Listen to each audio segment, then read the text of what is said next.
Kalau lagi ada pengajian, tapi yang dengerin suka ngobrol sendiri-sendiri, itu hukumnya gimana teh? yang ngedengerinnya ya tidak akan dapat ilmu lah Kak Nur Fahri. Ya mau dapat ilmu gimana? Wong orang yang mendengarkannya itu lagi ngobrol asyik, apalagi ngobrol ngegosip, malah dapat dosa itu dari ngegosipnya.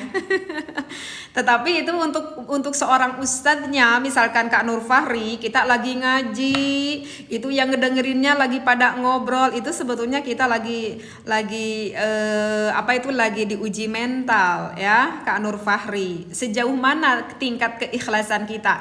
Teteh ingat sama apa yang dikatakan oleh seorang guru. Kita mah misalkan ada yang mendengarkan lalat saja, ada yang mendengarkan semut satu saja, kita itu harus benar-benar udah bisa bersyukur. Karena siapalah diri kita, karena ilmu apa sih yang kita punya sedikit amat. Yang mendengarkan lalat satu aja kita harus benar-benar bersyukur. Apalagi ada orang yang mendengarkan satu orang aja.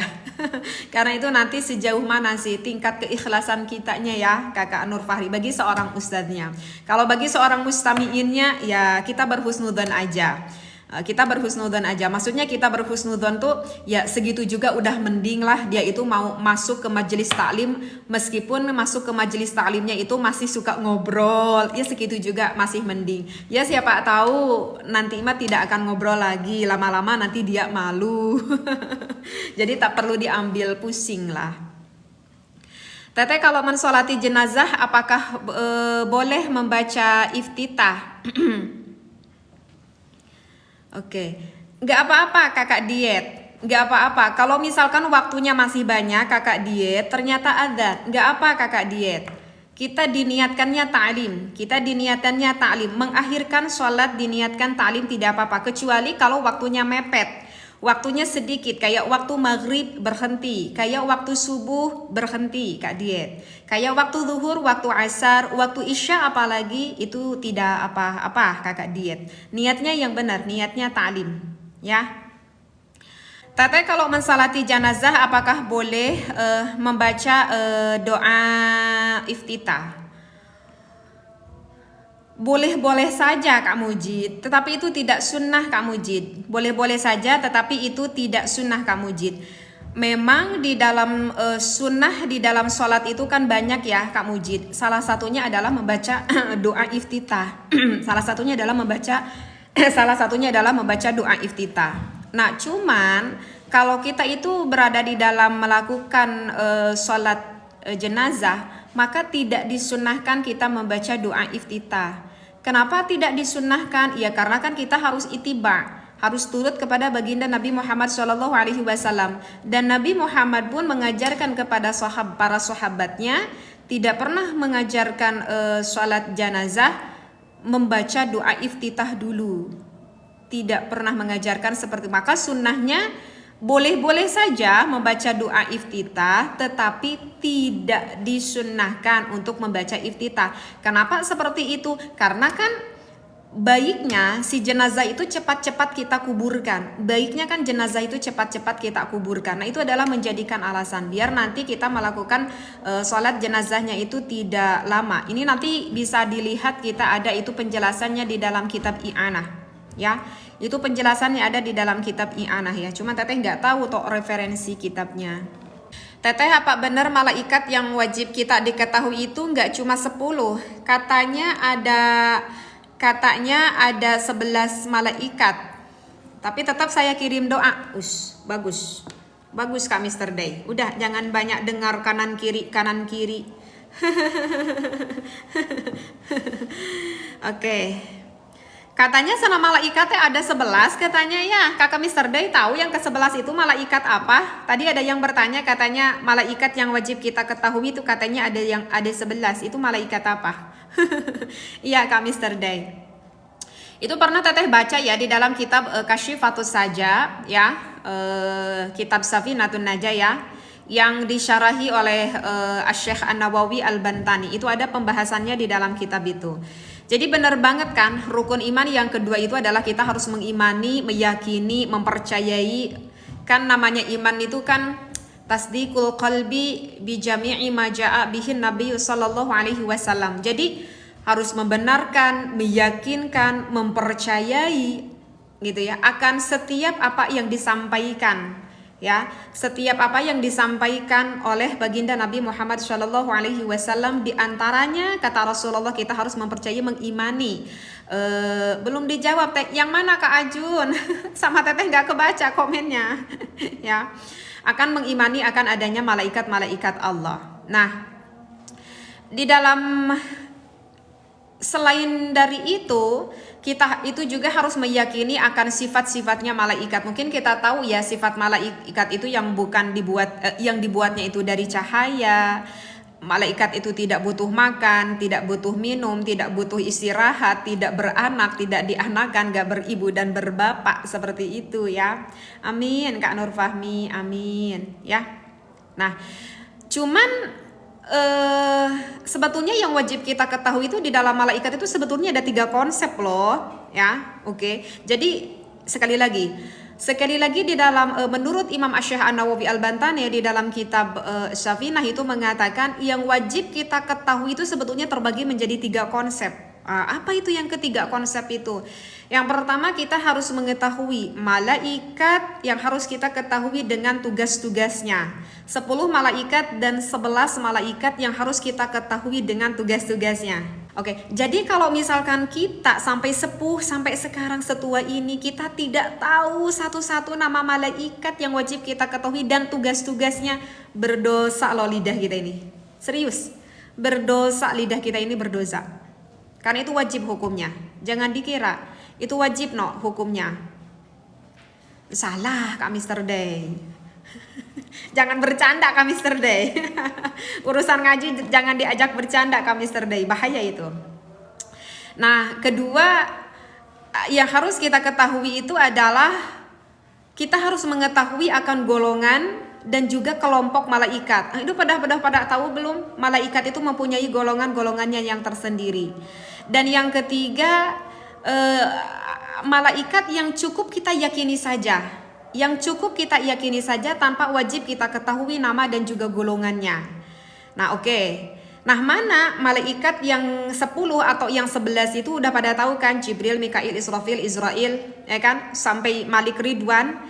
Nah, yang ke-11-nya itu adalah malaikat siapa? Malaikat Ruman.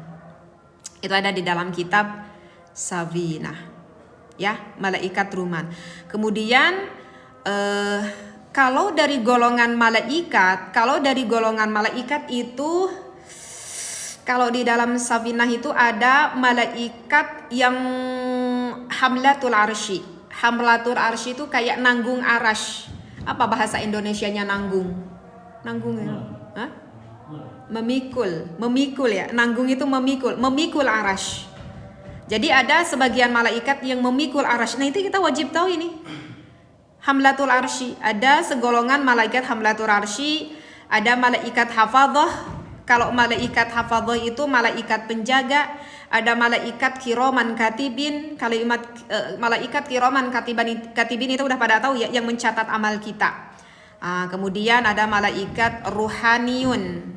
Ini kalau malaikat ruhaniyun itu adalah malaikat yang terus menerus bergemuruh, membacakan tahlil, membacakan tasbih, ya, membacakan tahlil, membacakan tasbih itu yang terus menerus, yang mengelilingi di sekitar arash, ya, mengelilingi di sekitar arash. Itu wajib kita ketahui dari kelompok itu. Apa tadi? Hamlatul arsy, malaikat ruhaniyun, itu yang 4 itu dah. Nah, ada satu lagi malaikat, tapi kita tuh nggak wajib mengetahuinya. Karena itu saking banyaknya malaikat, makhluk yang paling banyak diciptakan oleh Allah itu kan malaikat. Saking banyaknya tidak ada yang mengetahui berapa jumlahnya malaikat illa kecuali siapa? Allah. Hanya Allah yang mengetahui. Nah, dari sebagian itu sebanyaknya malaikat itu ada yang tidak wajib kita ketahui. Nah, begitu kakak ya. Jadi memang itu ada malaikat yang terakhir yaitu malaikat Ruman. Terus malaikat Ruman itu siapa teh? Terus malaikat Ruman itu cara CO. Oke, tadi ada yang tadi kan teteh ngebahas malaikat ruman, terus senari malaikat ruman teh siapa katanya? Tadi teh siapa tuh yang bertanya teh? Udah hilang nama akunnya. Kakak, malaikat ruman itu jadi malaikat yang mendatangi kita. Yang mendatangi kita nanti. Ya Allah, jadi ngeri ini. Yang mendatangi kita nanti. Kalau misalkan nanti kita itu sudah wafat, kita sudah menjadi jenazah lah gitu ya. Sebelum kan kita itu nanti di alam kubur, di alam barzah kan kita akan ditanyai oleh malaikat munkar dan akan ditanyai oleh malaikat nakir. Nah, sebelum ditanyai oleh malaikat munkar dan malaikat nakir, itu akan datang dulu malaikat kepada kita. Siapa? Malaikat ruman.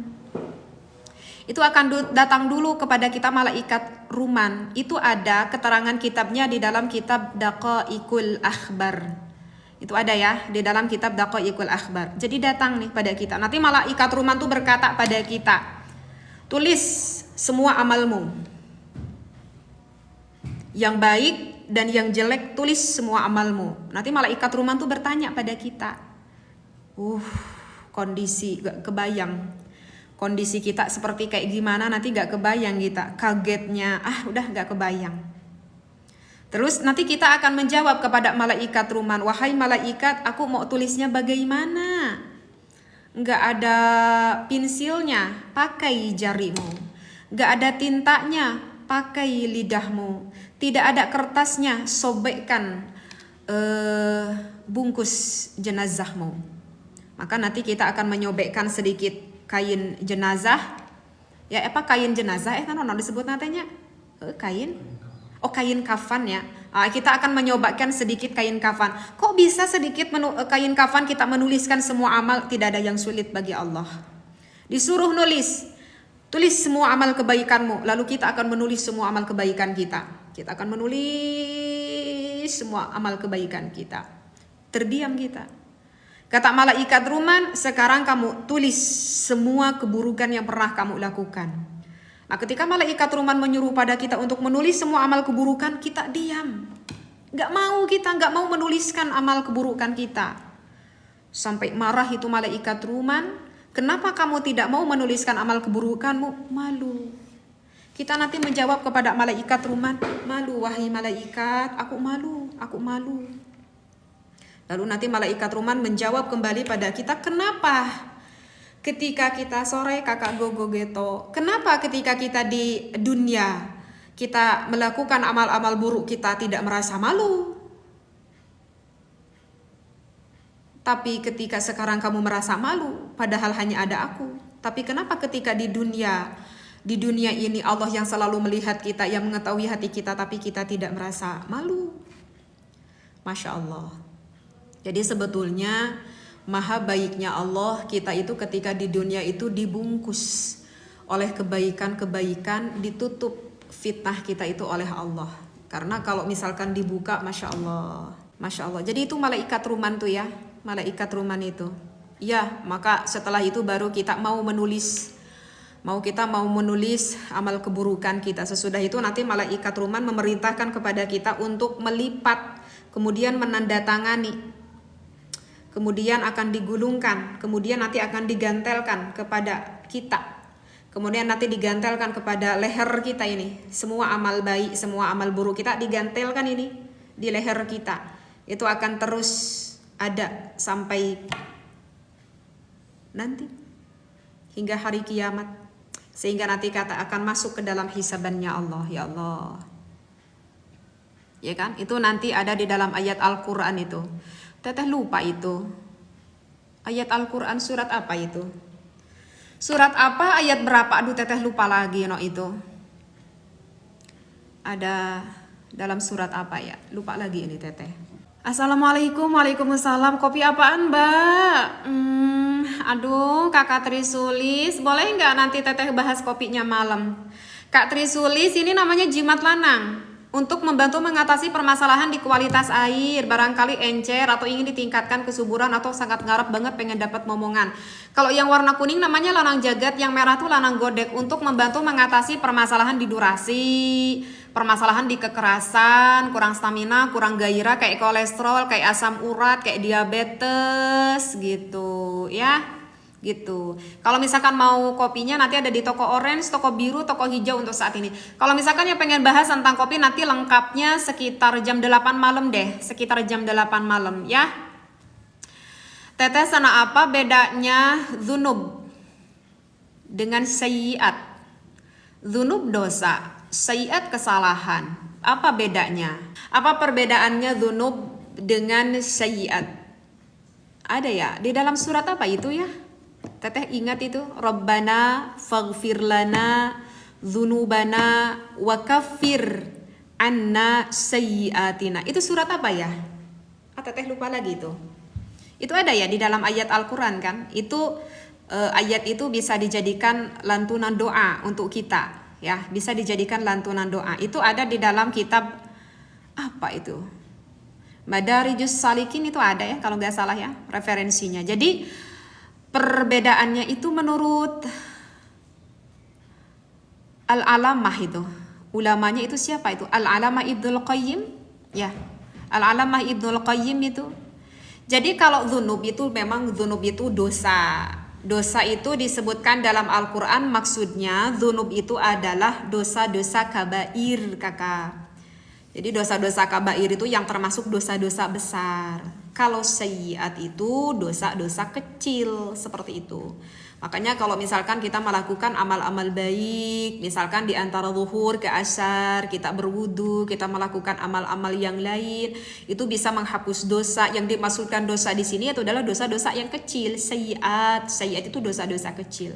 Kalau dzunub itu dosa besar ya. Kalau misalkan kita melakukan dosa besar ya itu jelas kita itu harus bertobat, taubatan nasuha kepada Allah, baru Allah mengampuni dosa kita. Jadi gitu Kakak, perbedaannya dzunub dengan sayyiat. Kalau dzunub itu kayak dosa gede, itu kalau sayyiat itu dosa kecil. Teteh, sana banyak korban judi online, bunuh diri. Aduh, astagfirullah, naudzubillahi min dzalik. Itu nanti masuk neraka katanya selamanya. Wajah Teteh merah kayak minum godek. Tadi ada yang bertanya begini, Teteh, apakah orang yang bunuh diri itu naudzubillah akan di neraka selamanya? Gitu. Tadi ada yang bertanya seperti itu. Mungkin memang sih ada hadis, dan hadis ini cukup sahih ya. Jadi kan dalam hadis itu man qatala nafsahu, misalkan orang tersebut itu membunuh dirinya sendiri bijadi dati dengan besi, apa kesananya ya? Teteh lupa lagi itu hadisnya. Lupa lagi ini Teteh hadisnya. Jadi beginilah. Kurang lebih artinya seperti ini. Barang siapa yang bunuh diri itu dicontohkan dengan besi, maka besi yang tergenggam itu di tangannya itu akan selalu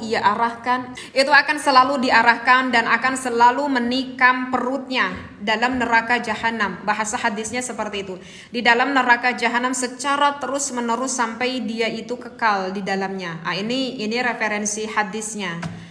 Dan ini hadisnya sahih, tetapi ini jangan tidak cukup di sana, karena nanti akan diperjelas lagi dengan apa yang disampaikan oleh Imam Nawawi ya.